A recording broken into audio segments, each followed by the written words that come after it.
Dear students, good morning to all of you. आज मैं फिर एक नई वीडियो के साथ आपके सामने हूँ।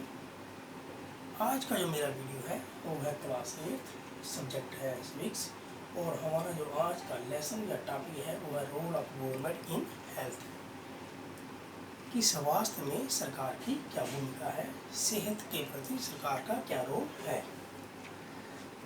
डियर स्टूडेंट, जैसा कि हम जानते हैं कि India is a democratic country. इसको डेमोक्रेटिक इसलिए कहा जाता है क्योंकि यहाँ की जो गवर्नमेंट है वो लोगों के द्वारा ही बनाई जाती है। इन डेमोक्रेसी, इन जमहूरियत में लोगों की सरकार से बहुत सारी एक्सपेक्टेशंस होती है, यानी कि उम्मीदें होती हैं कि सरकार उनकी भलाई के लिए काम करेगी। अब इन एक्सपेक्टेशंस, इन उम्मीदों के आधार पर हम कह सकते हैं कि जैसे provision of education, health, housing, development of roads, providing health, providing electricity and water facility. आज का जो हमारा टॉपिक है वो है हेल्थ से मुतल्लिक। तो सबसे पहले हम इसका मीन पढ़ेंगे। Health means over ability to remain free of illness and injuries. Health से हमारा मतलब है, सेहत से हमारा मतलब है कि हम बीमारियां और किसी प्रकार की चोट से क्या रहे, मुक्त रहें।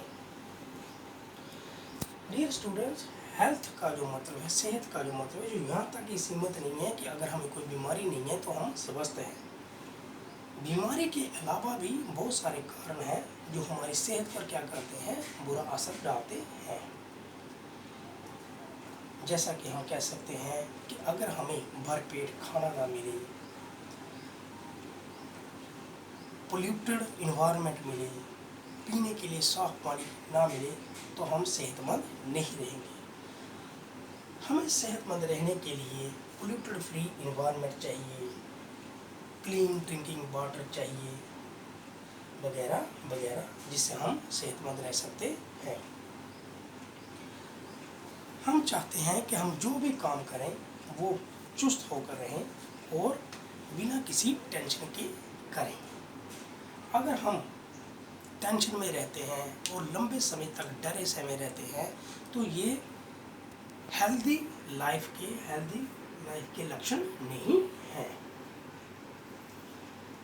डियर स्टूडेंट्स, अब हम आगे जो पढ़ेंगे वो है हेल्थ केयर इन इंडिया, कि हिंदुस्तान में हेल्थ केयर फैसिलिटीज कौन सी हैं, स्वास्थ्य सेवाएं।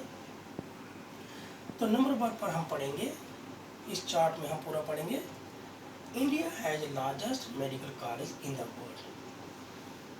दुनिया के मुकाबले अगर हम दुनिया में देखेंगे तो हिंदुस्तान में बहुत सारे मेडिकल कॉलेज हैं, लार्जेस्ट मेडिकल कॉलेज हैं, और हर साल हिंदुस्तान में से 15,000 डॉक्टर बनते हैं इन मेडिकल कॉलेज में से।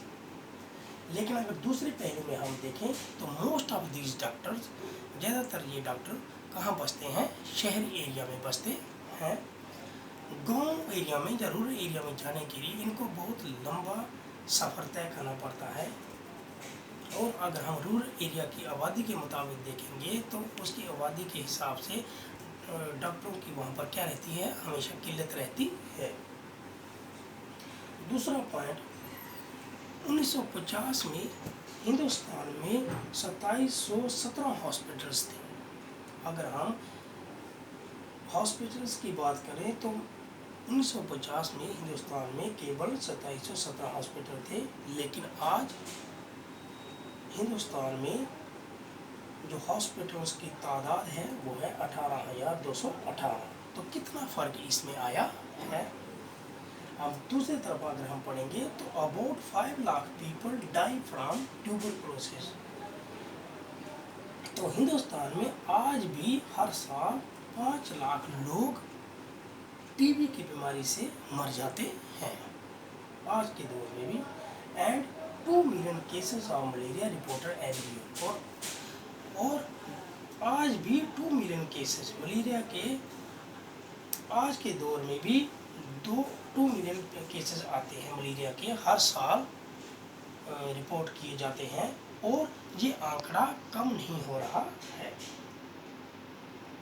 तीसरे पॉइंट में हम पढ़ेंगे India gets large number of medical tourist. Hindustan में बहुत सारे बाहर से मेडिकल टूरिस्ट आते हैं। मेडिकल टूरिस्ट होते हैं, बहुत सारे बीमार आते हैं बाहर के मुल्कों से यहाँ पर इलाज करवाने के लिए, क्योंकि वो जानते हैं कि जहाँ पर अच्छे डॉक्टर्स हैं और अच्छी मेडिकल फैसिलिटीज़ है।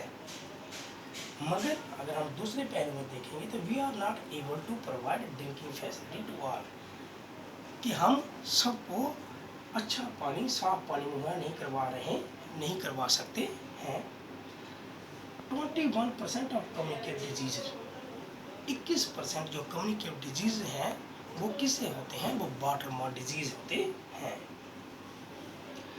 चौथे पॉइंट में हम पढ़ेंगे India is fourth producer of medicine in the world and also exporter. दुनिया में हिंदुस्तान दवाई बनाने में चौथे नंबर पर आता है और ये दवाइयों को बहुत एक्सपोर्ट भी करता है। और इसके दूसरे पहलू में अगर हम देखेंगे, half of our children do not get adequate food to food। Hindustan में आधे से ज़्यादा बच्चों को पर्याप्त मात्रा में बराबर खाना नहीं मिल पाता है, वो अनन्यूरिश्ड रह जाते हैं। तो डियर स्टूडेंट्स, अगला जो हमारा पॉइंट है वो है public health service and private health